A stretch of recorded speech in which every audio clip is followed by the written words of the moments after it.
जब रास्ते दिखाई ना दें तो ये कहानी सुन लेना। किसी ने बड़े कमाल की बात कही है कि अपने जीवन को परमेश्वर को सौंप दो, क्योंकि आप जीवन भर में जो कर सकते हैं वो उतना एक पल में कर सकते हैं। आपके लिए एक छोटी सी कहानी है। कहानी महाभारत के युद्ध की है। युद्ध प्रारंभ होने से पहले युद्ध भूमि को युद्ध के लिए तैयार किया जा रहा था। भूमि को समतल बनाया जा रहा था, पेड़ों को गिराया जा रहा था।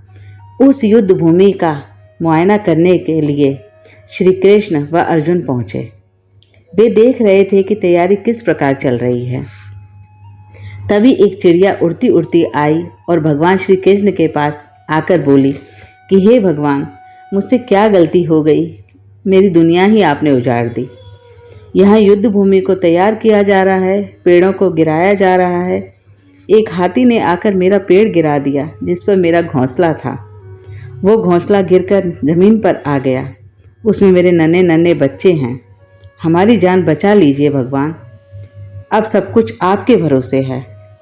भगवान श्री कृष्ण ने कहा कि मैं इसमें क्या कर सकता हूँ, मैं तुम्हारी मदद नहीं कर सकता। यह तो नियति का पहिया है, समय का पहिया घूमता चला जाता है, इसमें मैं कुछ नहीं कर सकता। चिड़िया रुआसी होकर के बोली कि भगवान, मुझे बस एक इजाज़त दे दीजिए। भगवान श्री कृष्ण ने कहा, बोलो क्या कहना है, क्या इजाज़त चाहिए। तो उस चिड़िया ने कहा कि भगवान, मैं आप पर विश्वास तो कर सकती हूँ ना। भगवान ने हामी भर दी। अगले दिन युद्ध शुरू हुआ और युद्ध की शुरुआत से पहले भगवान श्री कृष्ण ने अपने मित्र अर्जुन से कहा, मुझे अपना धनुष और एक तीर दे दीजिए। अर्जुन ने अपना धनुष देने से पहले पूछा कि केशव, आपने तो प्रतिज्ञा ली थी कि आप शस्त्र नहीं उठाएंगे।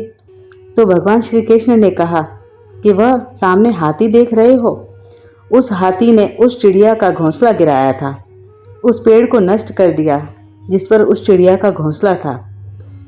मुझे कुछ तो करना पड़ेगा। अर्जुन समझ गए। भगवान श्री कृष्ण ने वो धनुष लिया और एक तीर उस हाथी पर छोड़ा, लेकिन ये क्या, वो तीर हाथी के गले में बंधी घंटी पर जाकर लगा और घंटी नीचे गिर गई।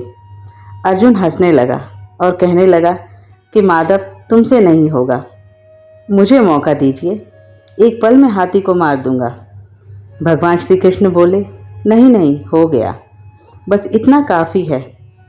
18 दिन तक युद्ध चला और उसके बाद में पांडवों की जीत हुई। युद्ध के बाद एक बार फिर उस मैदान को साफ किया जा रहा था, क्योंकि युद्ध के बाद जो नुकसान हुआ था वह सारा सामान पड़ा था। भगवान श्री कृष्ण एक बार फिर अर्जुन के साथ उसी मैदान में गए और अर्जुन से कहा कि एक काम कीजिए, मेरे रथ से उतरिए और जाकर नीचे वो जो घंटी पड़ी है उसे हटा दीजिए। अर्जुन चौंक गया कि हमने युद्ध जीत लिया है, हम इतने महान बन गए हैं और यह मुझे घंटी उठाने के लिए कह रहे हैं। लेकिन जानता था कि भगवान हैं, कुछ भी कह सकते हैं। वह रथ से नीचे उतरे, जाकर घंटी को उठाया। जैसे ही उसने घंटी को उठाया वैसे ही उसके नीचे नन्हे नन्हे चिड़िया के बच्चे फड़फड़ाते हुए उड़ गए। अर्जुन की आंखें नम हो गईं।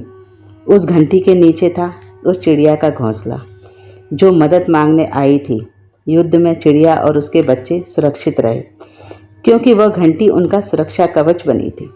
चिड़िया ने शुरुआत में सिर्फ ये कहा था कि क्या मैं आप पे विश्वास कर सकती हूँ, और श्री कृष्ण ने हामी भरी थी।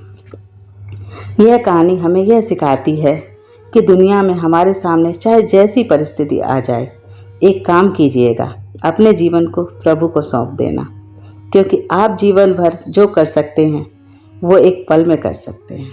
बोलो जय श्री कृष्ण।